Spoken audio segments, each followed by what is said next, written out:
Oke, kembali lagi dengan saya, sang pembaca buku.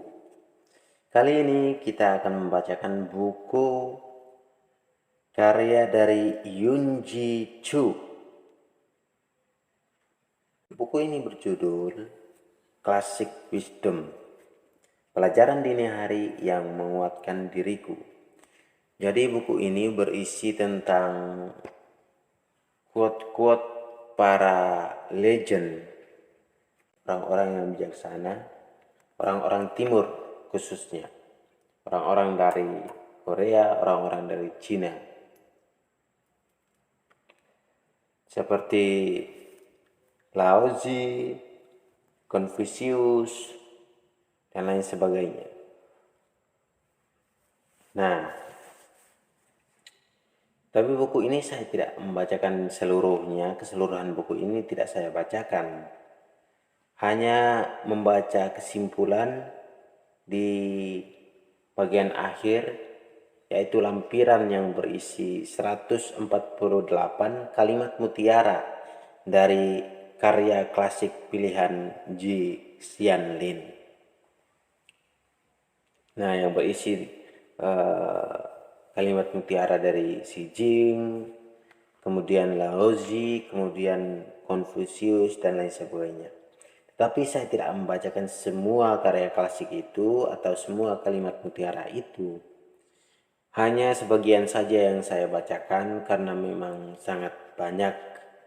Kalau kita bacakan satu persatu sangat banyak. Dan toh dari 148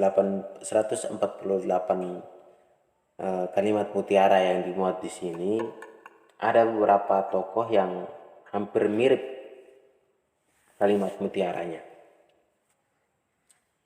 Kita mulai saja. Yang pertama saya memilih untuk membacakan dari Xi Jing.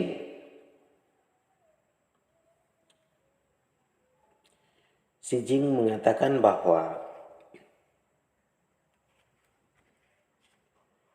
kesombongan memanggil kerugian, kesederhanaan mendapatkan keuntungan. Nah, itu perkataan dari Xi Jing. Jadi ketika kita memamerkan, misalnya dalam segi harta, kita memamerkan hal-hal yang berlebihan, kita tidak menyadari bahwa kita telah menguras banyak harta kita untuk kita pamerkan kepada orang lain. Nah, sementara ketika kita bersikap untuk sederhana, kita akan lebih banyak membuat hal-hal yang bermanfaat. Nah, perkataan Xi Jing yang kedua, malapetaka yang dibuat langit bisa dihindari, tetapi kita tidak bisa hidup dalam malapetaka yang kita buat. Nah, maksudnya adalah ketika takdir datang kepada kita, kita sudah dapat menyesuaikan diri untuk dapat hidup berdampingan atau menyatu dengan takdir yang ada. Sementara kita ketika melakukan kesalahan sendiri, kadang kita sulit untuk keluar daripada kesulitan-kesulitan yang efek daripada kesalahan yang kita buat. Nah, itu maksud daripada Xi Jing. Nah, kemudian saya akan membacakan kalimat dari Zhou Zuan. Ini satu aja yang saya bacakan dari Zhou Zuan. Dia mengatakan begini, di saat damai, jika memikirkan dan mengantisipasi krisis, maka dapat terhindar dari bencana. Nah, ini hampir sama dengan pepatah dari Indonesia itu, yang dari kita, entah itu dari Indonesia atau dari mana, bahwa sedia payung sebelum hujan. Ya, menurut saya hampir sama. Tapi menurut interpretasinya teman-teman mungkin agak berbeda. Nah, jadi Zhou itu ingin mengingatkan kepada kita bahwa ketika kita memikirkan hal-hal ke depan eh, yang kemungkinan akan kita lalui pada saat kita damai, pada saat kita tenang, itu pasti akan menemukan eh, kesulitan-kesulitan. Nah, dapat kita antisipasi kesulitan-kesulitan itu untuk kita hindari. Itu maksud daripada Zhou. Kemudian saya masuk kepada perkataannya Laozi. Nah, dia mengatakan yang pertama, orang yang memahami orang lain adalah bijaksana, sementara orang yang memahami dirinya sendiri adalah cerdas. Nah, kita tahu di hampir kalau dari perspektifnya agama, itu hampir semua agama itu mengatakan bahwa kenalilah dirimu sendiri lebih dahulu sebelum kamu kenal dengan orang lain. Kemudian perkataan Laozi yang kedua,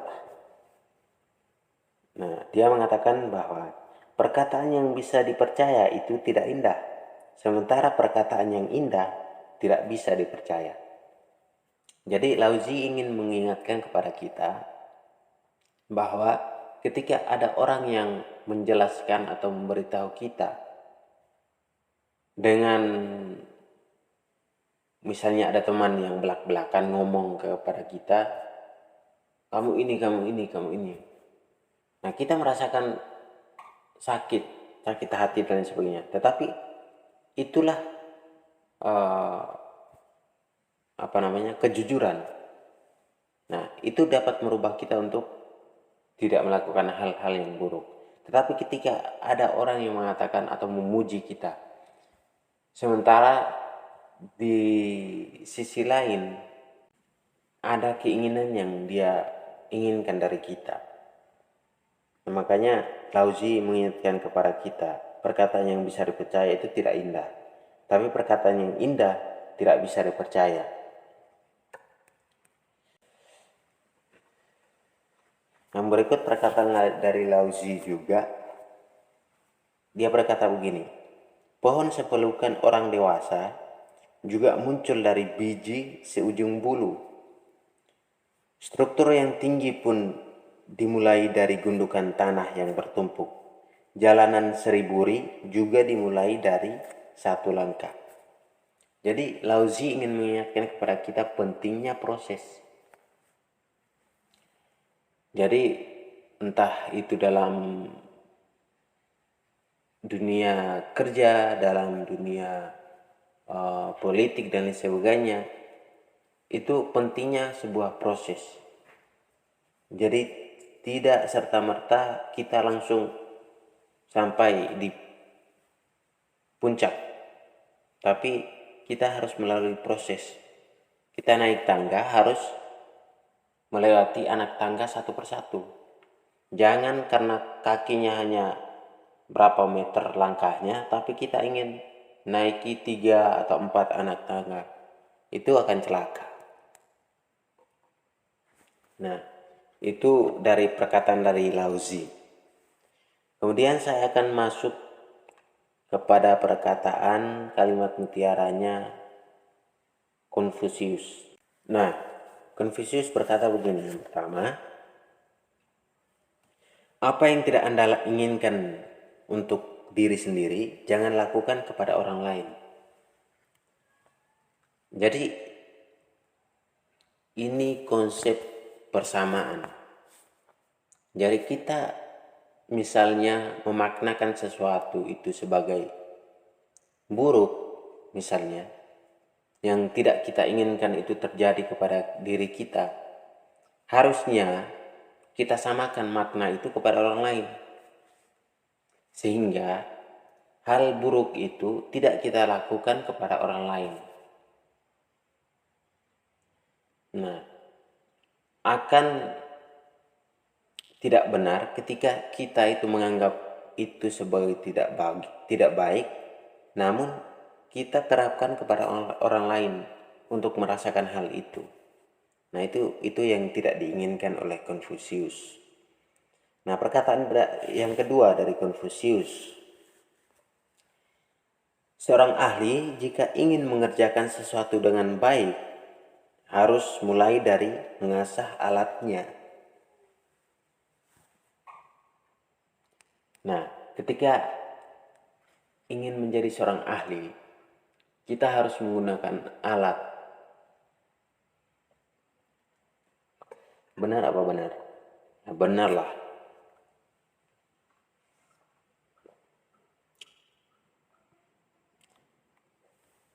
Ketika kita ingin pintar, kita ingin otak kita pintar, ya harus mengasah otak kita.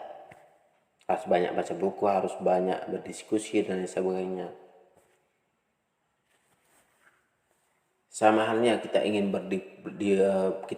sukses dalam berdiplomasi, ya sudah melatih cara berbicara kita, cara pandang kita tentang seseorang. Jadi pentingnya proses, pentingnya belajar. Nah, perkataan berikut dari Konfusius itu begini. Setelah hari menjadi dingin, barulah orang-orang menyadari bahwa pinus Korea perlahan layu. Konfusius ingin mengingatkan kepada kita bahwa pentingnya peran-peran yang tersembunyi.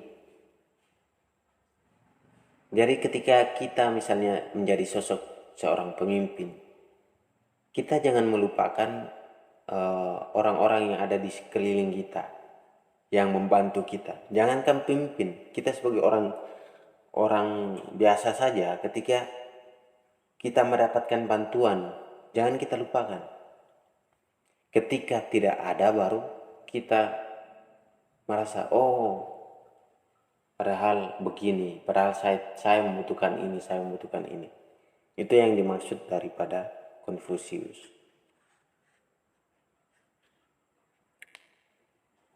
Nah, kemudian perkataan Konfusius berikutnya adalah,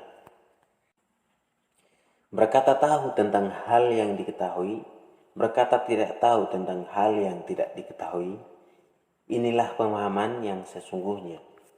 Jadi Konfusius ingin mengingatkan kita, pentingnya kita jujur, pentingnya kita bersikap biasa saja. Ketika kita tahu, ya kita berkata yang kita ketahui. Ketika kita tidak tahu, kita berkata dengan sejujurnya. Nah, fenomena yang terjadi sekarang, misalnya di organisasi, ada junior yang masuk, seniornya berkata begini. Padahal senior itu tidak tahu apa-apa dan lain sebagainya. Sama halnya di dunia kerja, ketika anak baru yang masuk, senior mulai perintah-perintah begini. Ketika anak baru mengatakan ide atau gagasan yang baru, senior mulai atau menyalahkan ide atau gagasan yang dimiliki oleh junior itu. Padahal seniornya tidak tahu dan lain sebagainya. Perkataan yang berikut yang menurut saya menarik dari Konfusius adalah begini. Orang yang mengetahui tidak bisa mengalahkan orang yang menyukai. Sementara orang yang menyukai tidak bisa mengalahkan orang yang menikmati. Jadi entah di ranah kehidupan apa ya, ketika kita menyadarinya dengan pengetahuan, kita akan biasa-biasa saja dengan orang yang menyukai, misalnya organisasi. Kita tahu bahwa proses dalam organisasi itu ini. Tetapi kita akan kalah dengan orang yang menyukai organisasi. Dia akan bergelut dalam organisasi. Kita hanya sekedar tahu. Nah, sementara orang yang menyukai pun akan kalah karena dia hanya sekedar suka berorganisasi. Sementara ketika ada problem yang begitu serius, dinamika yang sangat alot, dia bisa mundur dari organisasi tersebut. Dia akan kalah dari orang yang menikmati.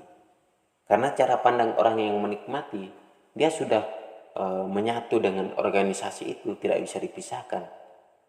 Dinamika apapun dalam organisasi itu bisa dia hadapi dengan menikmati itu. Sama halnya dalam ranah percintaan. Ketika misalnya saya tahu dia itu cantik dan lain sebagainya, dia itu baik dan lain sebagainya, tapi ketika saya tidak menyukai, maka saya tidak akan maju untuk entah itu mengutarakan rasa, karena rasa juga tidak ada karena tidak menyukai. Tetapi ketika menyukai itu sekedar menyukai, ada hal-hal yang kita sukai, ada juga hal-hal yang kita tidak sukai. Masa semua hal yang ada dalam pribadinya yang kita sukai itu kita sukai semua? Kan agak mustahil.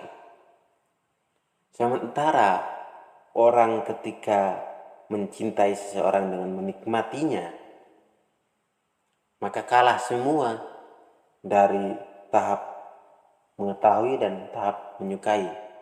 Karena apa? Apapun kekurangannya si objek yang dicintai, apapun kelebihannya objek yang dicintai, pasti akan dinikmati oleh orang tersebut. Nah, demikian baca buku kali ini. Masih banyak kata-kata mutiara yang perlu kita bahas, tetapi mungkin kali ini sampai di sini dulu. Semoga bermanfaat. Jangan lupa subscribe, like, and share.